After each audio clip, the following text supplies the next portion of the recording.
അദ്ധ്യായം 110 അന്നസുർ. മദീനയിൽ അവതരിച്ചത്. നസുർ എന്നാൽ സഹായം എന്നർത്ഥം. അള്ളാഹുവിന്റെ സഹായവും വിജയവും ലഭിച്ചാൽ ഏതുവിധത്തിൽ പ്രതികരിക്കണമെന്ന് ഈ അദ്ധ്യായത്തിൽ നിർദ്ദേശിച്ചിട്ടുള്ളതാണ് ഈ പേരിന് നിദാനം. ബിസ്മില്ലാഹിർ റഹ്മാനിർ റഹീം. ഇദാ ജാഅ നസ്റുല്ലാഹി വൽ ഫത്ഹ്. അള്ളാഹുവിന്റെ സഹായവും വിജയവും വന്നുകിട്ടിയാൽ വറഅയ്ത അന്നാസ യദ്ഖുലൂന ഫീ ദീനില്ലാഹി അഫ്വാജാ.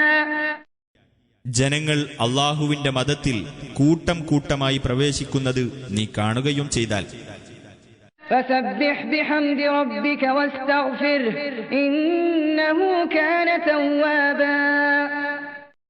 നിന്റെ രക്ഷിതാവിനെ സ്തുതിക്കുന്നതോടൊപ്പം നീ അവനെ പ്രകീർത്തിക്കുകയും നീ അവനോട് പാപമോചനം തേടുകയും ചെയ്യുക. തീർച്ചയായും അവൻ പശ്ചാത്താപം സ്വീകരിക്കുന്നവനാകുന്നു.